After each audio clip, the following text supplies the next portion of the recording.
ప్రియమైన దేవుని సంగమా, ప్రియ యూట్యూబ్ కుటుంబ సభ్యులైనటువంటి మీ అందరికీ ప్రభువైన యేసుక్రీస్తు నామములో హృదయపూర్వకమైన వందనాలు చెల్లిస్తూ ఉన్నాను. బాగున్నారా? మరి పరవడగాలులకు, ఎండలకు, వడగాలులకు ఎలాగున్నారు? ఆరోగ్యాలు జాగ్రత్త, ప్రార్థన చేసుకుంటూ, బైబిల్ చదువుకుంటూ, దేవుని సహవాసాన్ని కలిగి మీరు జాగ్రత్తగా బ్రతకాలని, జీవించాలని. అప్పుడే మన దేవుడు మనకు నమ్మదగిన దేవుడిగా ఉంటాడు. ఆయన మనకు సహాయం చేసే దేవుడిగా ఉంటాడు అని దేవుని వాక్యము ద్వారా మరి మనము గత కొన్ని రోజుల నుంచి వింటూ ఉన్నాం.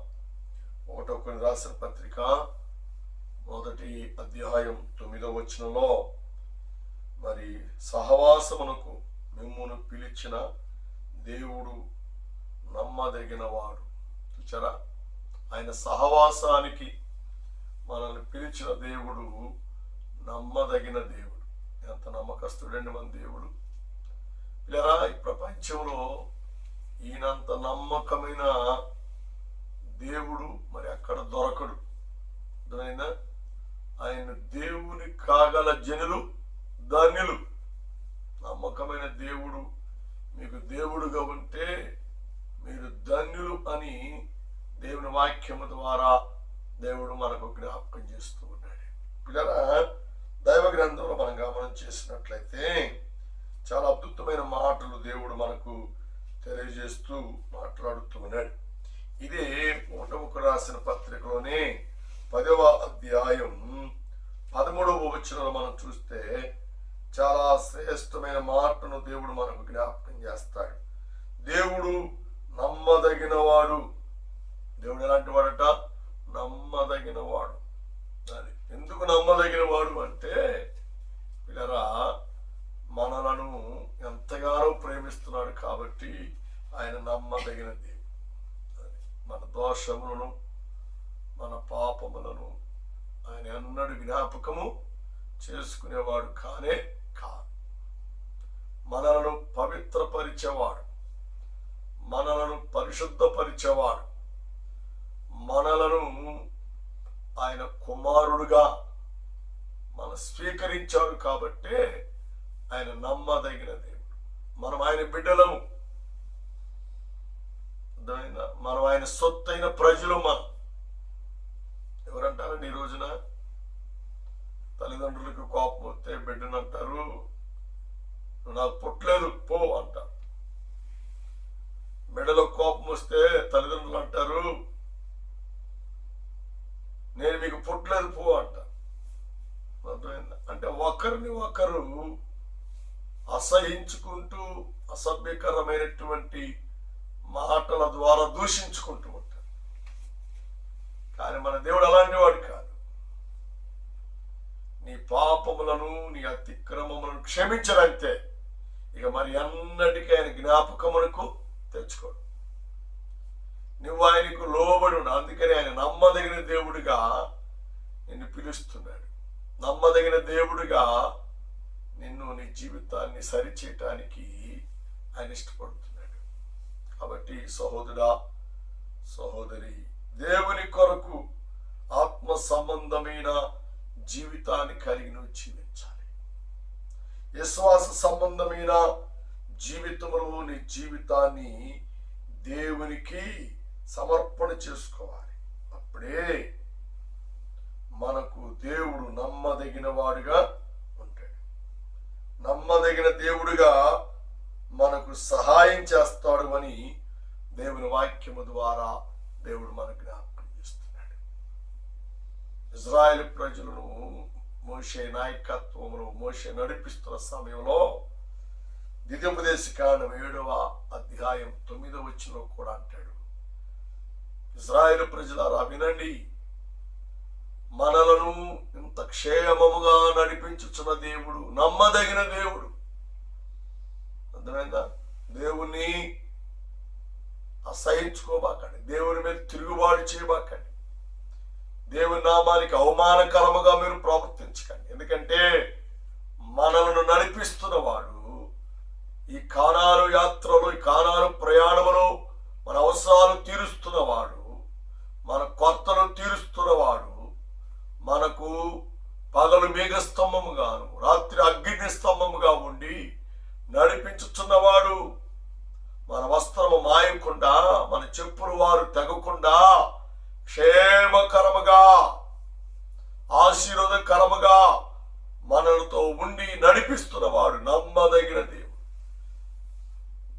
అర్థమైందా ప్రజలారా అని మోషే భక్తుడు ఈ వాక్యము ద్వారా మనతో మాట్లాడుతున్నాడు. కాబట్టి మన యేసయ్య ఆయన నమ్ముకున్న వారిని, ఆయనను ఆశ్రయించిన వారిని ఏమాత్రము త్రోసివేసేవాడు కానే కాదు, నెట్టివేసేవాడు కాదు. ఆయన హక్కును చేర్చుకునేవాడు. అందువల్ల నమ్మదగిన దేవుడు. ఒక స్త్రీ వ్యభిచారమందు పట్టబడిందని ఆ స్త్రీని పట్టుకొని కొట్టుతున్నారు, చంపబోతున్నారు. ఆమె ప్రాణ భయంతో పరిగెడతా ఉంది. చిన్నవారు మొదలుకొని పెద్దవారు వరకు రాళ్ళు పట్టుకున్నారు. కారణం ఏంటంటే మోషే ధర్మశాస్త్ర ప్రకారం ఎవరైనా తప్పు చేస్తుంటే వాళ్ళ రాళ్లతో కొట్టి చంపాలి. కానీ మన దేవుడు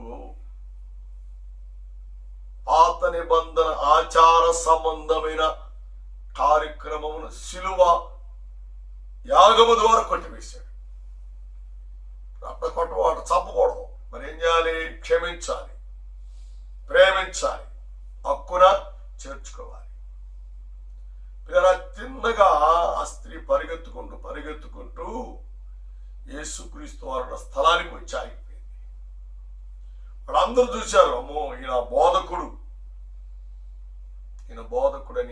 బోధకుడని మాట్లాడారు. బోధకుడా, పాపం చేస్తుండో పట్టుకున్నాం. మరి ఈమెతో పాపం చేసేవాడు ఎక్కడ? ఎంత భయంకరం అండి. ఈమె పాపం చేస్తా పట్టుకున్నాడు. మరి పాపం చేసేవాడు ఒకటే పాపం చేయదు కదా, ఒక వ్యక్తి పాపానికి పాల్పడదు కదా. రెండో వ్యక్తిని వదిలిపెట్టాలి అంటే పురుషుడేనా? ఈరోజు కూడా స్త్రీని చాలా చిన్నచూపు చూస్తా ఉన్నారు. యేసుక్రీస్తు వారున్న సమయంలో అదే పరిస్థితి, ఇప్పుడు అదే పరిస్థితి. ఎంత భయంకరమైన పరిస్థితి అండి. అలా ఉండకూడదు అని దేవుని వాక్యము ద్వారా దేవుడు మనతో మాట్లాడుతున్నాడు. మరి ఎలా ఉండాలట? నమ్మే వ్యక్తులుగా మనం ఉండాలి. అందుకే యేసుక్రీస్తు వారు అన్నాడు, మీలో పాపము లేని వారు ఎవరో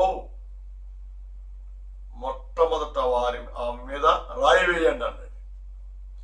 అని ఆ మాట చెప్పి తల వంచుకొని వేలుతో రాస్తా ఉన్నాడు.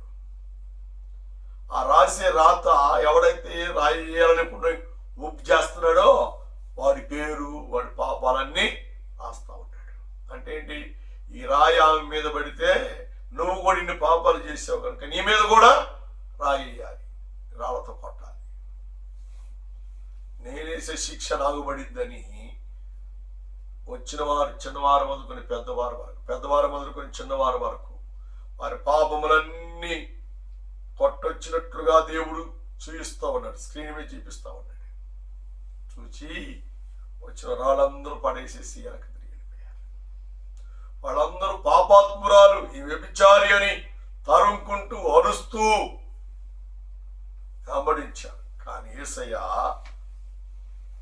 తలెత్తి చూసి అన్నాడు, అమ్మా అన్నాడు.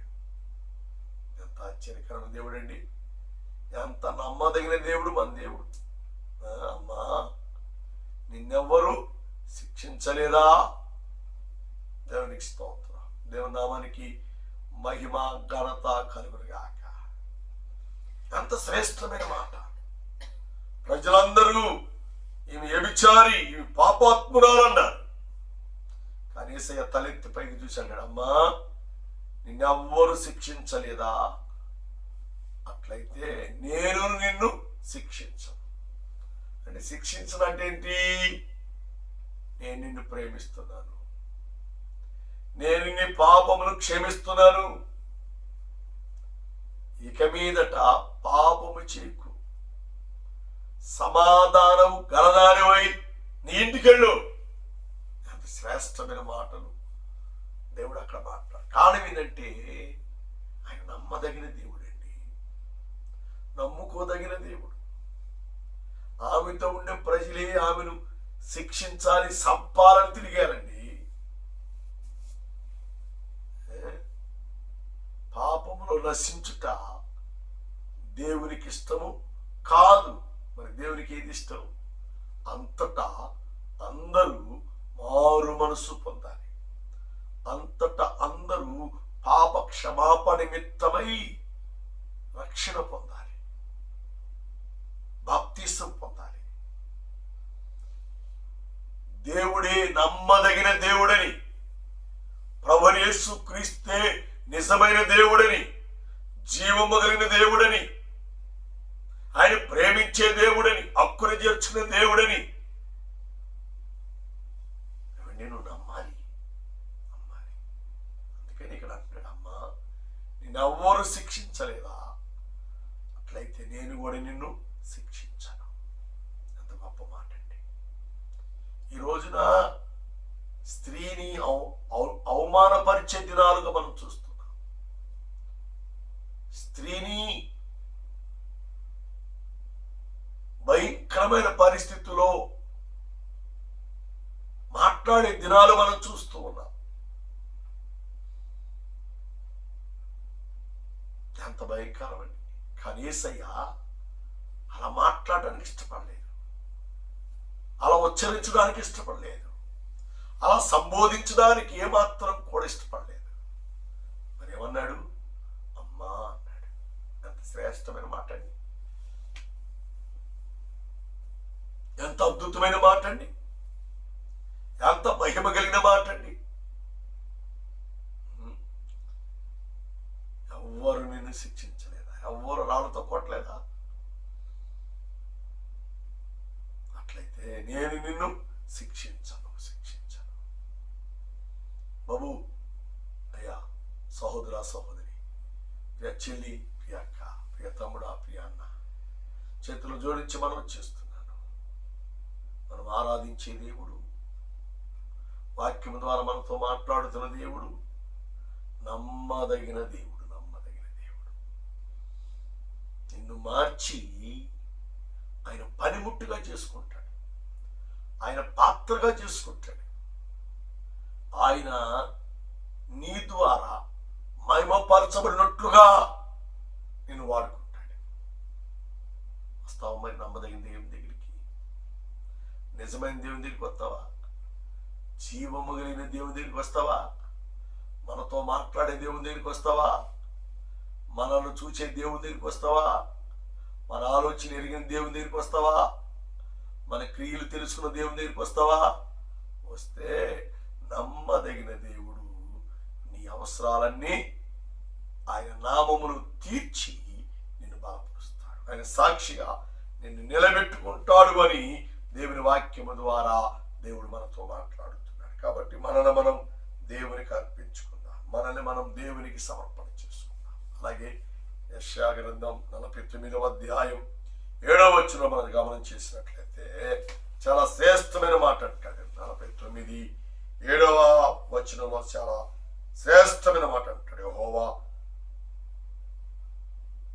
నమ్మకమైన వాడు, యెహోవా నమ్మదగిన వాడై ఉన్నాడు. ఆయన నమ్మదగిన వాడై ఉన్నాడు. ఎంత గొప్ప మాట అండి. ఇజ్రాయేలు పరిశుద్ధ దేవుడు నిన్ను ఏర్పరచుకొనెను. యెహోవా ఎలాంటి వాడు అంటే నమ్మకమైన వాడు, నమ్మదగిన వాడు.